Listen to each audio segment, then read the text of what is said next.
kan pertama sarcap istilahnya ini kok kan baru ya gitu ya, baru udah jadi perwira gitu. Ini kan ibaratnya kok bener-bener tempur di battlefield ya, di medan tempur gitu kan ya. Tapi lawannya yang lawan yang nggak kelihatan gitu kan. Iya, betul. Virus gitu. Bio warnya Bio apa ya? biological. Kalau istilah biological warfare kali. Iya, biological.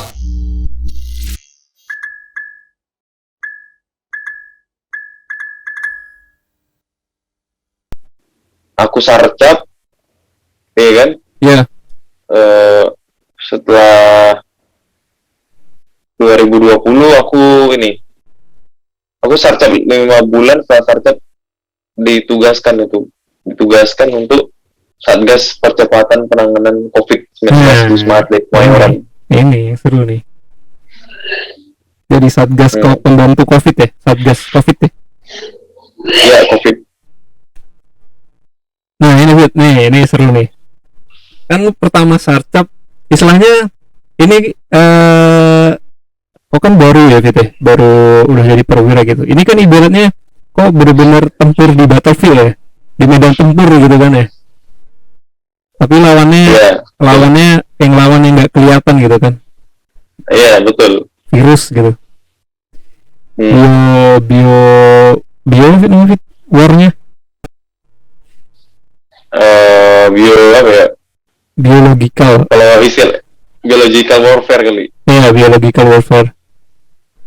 Istilahnya gimana? Ini seru nih. Soalnya di tahun 2020 di awal-awal itu kan virus COVID pertama masuk itu kan sangat-sangat ngeri banget, Fit. Benar-benar sangat betul membunuh dan sangat ya istilahnya orang kena itu tuh wah bakalan ya antara kemungkinan hidup itu udah ya kita berdoa pada Allah lah gitu kan. Awal COVID itu kita belum ada vaksin, belum ada obat penyembuhnya. Nah, gimana pengalamanku pertama waktu ditugaskan buat di COVID tuh? Coba cerita lah. Seru nih. Nah, itu dia. Jadi waktu aku dapat itu sprint tugas kan, kebetulan aku sama letting aku ini kan ada 22 orang yang baru selesai intensif. Nah, jadi 20-nya itu ke rumah sakit tentara lah, rumah sakit besar tentara, RSPAD kan, Satgas COVID juga. Nah, aku berdua sama teman aku ini kebetulan dapat Satgasnya di Wisma Atlet. Kami kaget juga, kok bisa terpisah sendiri nih berdua di rumah sakit ini kan. Tapi jujur aja waktu Satgaskan COVID itu aku bukan tak kabur, tapi aku nggak ada rasa yang terlalu takut, terlalu paranoid, itu nggak ada sebenarnya. Iya, karena aku pikir kayak mungkin waktu itu belum banyak orang yang kena, terus aku belum ketemu pasien yang meninggal langsung, hanya di berita aja kan. Nah, jadi masih belum terlalu terpikirkan sama aku, dan aku nggak terlalu paranoid juga di situ kan. Berangkat kami. Itu kami tuh ke Wisma Atlet itu sewaktu Wisma Atlet itu baru diresmikan kan sama Presiden. Nah, jadi setelah itu kan dibutuhkan lah banyak tenaga medis di rumah sakit darurat ini. Itu kami sprintkan, dikirim berangkat ke sana. Kebanggaan juga lah, karena termasuk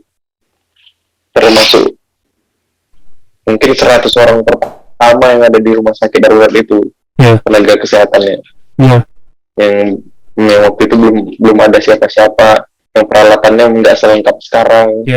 Yang edukasi tenaga medisnya itu nggak selengkap sekarang, edukasi belum masif kayak sekarang, dan orang juga belum ketemu waktu itu kan. Banyak perubahan, istilahnya kan seiring berjalannya waktu, perubahan informasi itu kan cepat kan. Yang awalnya mungkin pemeriksaannya antibody, terus jadi antigen, terus jadi PCR kan. Atau mungkin yang awalnya gejalanya ini yang mungkin pola perawatan juga banyak berubah, dan pengobatan, jenis pengobatan juga banyak berubah itu di awal. Di waktu itu cepat sekali berubah. Ini apa namanya, sharing penelitian, banyak perubahan yang terjadi kan, cepat sekali. Ya itu. Tapi nyampe di situ, itulah tantangannya banyak.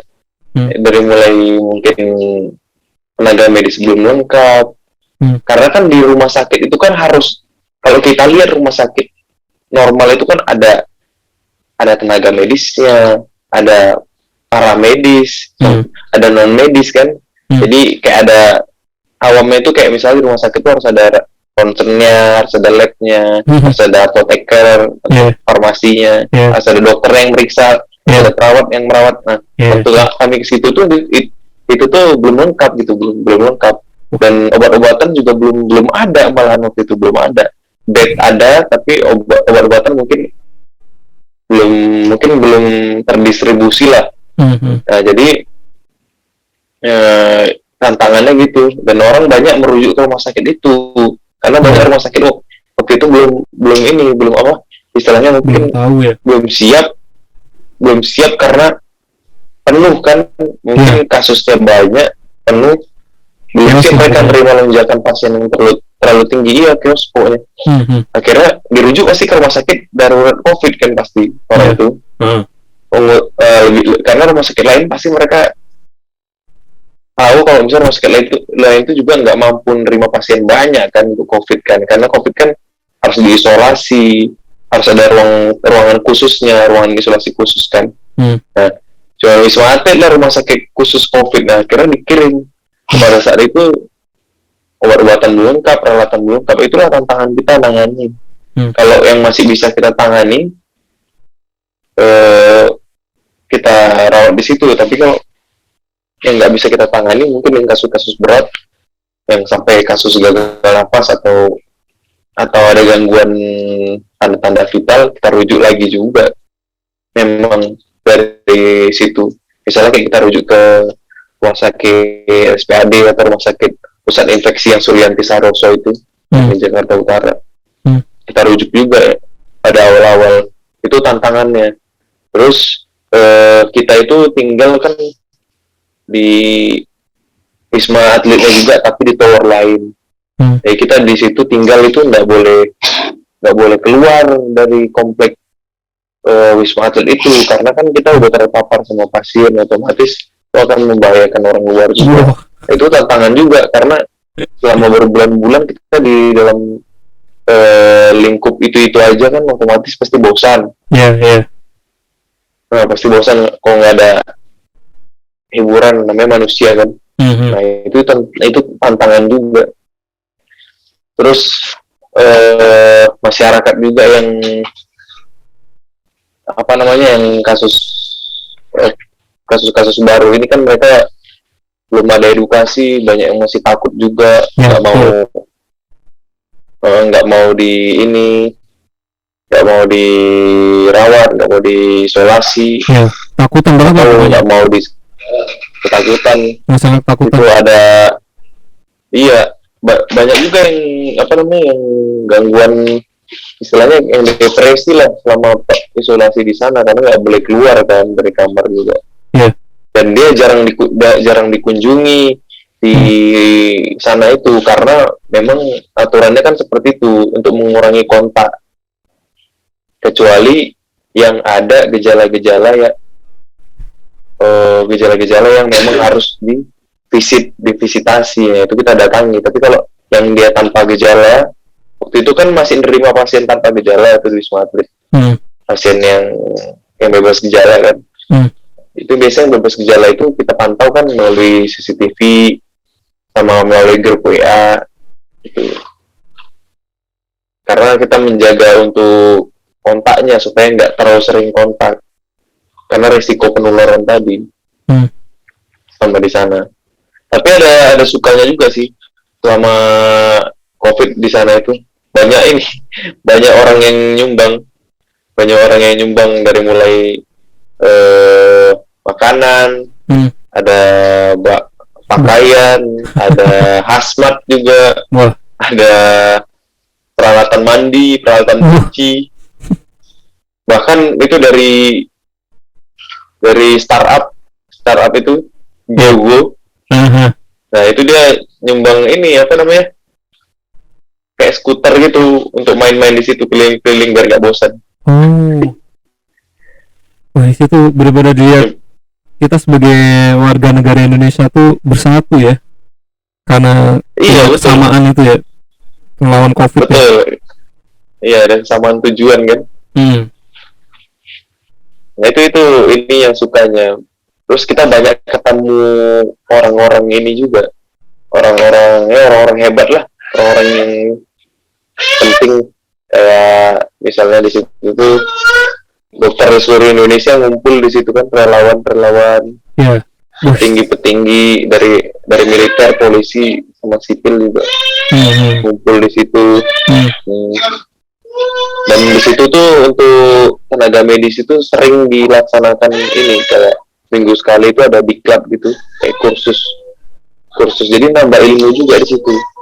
Kursus misalnya kayak kursus penggunaan alat bantu napas yang biasanya itu jarang digunakan kan. Kalau kita di IGD mungkin kayak ventilator kan jarang, ada yang sering kan digunakan. Nah itu dia, karena ini berhubungan sama saluran napas, nah itu sering dikursuskan lah, seminggu sekali itu ada diklatnya mengenai alat bantu napas kayak ventilator gitu. Jadi nambah ilmu juga, bagus juga itu.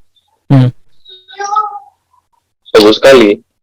Bahkan itu internship kemarin itu sempat dibuka itu di Wisma Atlet. Jadi internshipnya itu nangani pasien COVID doang, khusus. Bagus dia. Gitu. Sekarang anakku minta susu. Gitu. Itu bagusnya. Banyak ilmu yang didapat lah, pengalaman didapat. Betul juga sih. Kalau kayak kasus pandemi begini kan, mungkin 100 tahun lagi mungkin nggak ada kali. Jarang, ya kan? Ya jadi bangga juga lah jadi bagian dari sejarah dunia kan. Dia nggak dapat penghargaan dari Presiden Jokowi ya. Ya alhamdulillah dari Menteri Kesehatan. Kementerian Kesehatan ya. Tanda tangannya langsung Jokowi. Ya kalau Satya Lencananya tanda tangan Jokowi. Kalau penghargaannya ada dari Menteri Kesehatan juga, ada dari koordinator rumah sakit daruratnya juga ada. Iya. Tapi yang paling penting itu kita bisa bisa banyak membantu kan. Di dunia medis bisa mengaplikasikan ilmu yang kita punya untuk kemanusiaan. Ini ibaratnya kayak apa Fit ya? Bener-bener kalau di dunia battle gitu ya udah terjun ke medan perang ya ini saya. Ya kan? Betul. Ini udah medan perang yang sebenarnya, memang kan bedanya musuhnya aja. Musuhnya. Bahkan ini lebih parah karena kita musuhnya bisa kita lihat. Waktu di Wisma Atlet tuh ngeliat bener-bener Fit, orang yang istilahnya terjangkit ya, waktu awal-awal itu belum ada obat-obatan yang selengkap kayak sekarang itu, keadaannya gimana, sakitnya parahnya gimana tuh ngeliat ya. Iya, jadi ada yang ringan, ada juga yang berat, yang sampai gagal nafas, ada yang sampai saturasi oksigennya turun di bawah 90, di bawah 80, itulah biasanya kayak gitu. Kalau kita nggak bisa nangani, kita laksanakan penanganan awal, habis itu kita rujuk. Memang disitulah kita lihat itu pasien-pasien yang berat-beratnya itu kan. Apalagi waktu Wisma Atlet itu udah jalan agak lama kan, mereka sampai punya ICU sendiri kan. Nah itu jadi menerima pasien-pasien yang gejala berat. Nah itu lumayan banyak itu pasien yang berat di situ. Bahkan ada nakes yang meninggal di situ kan. Nakes sering meninggal? Ada itu nakes yang meninggal kena COVID di situ. Waduh. Pahlawan lah dia. Iya.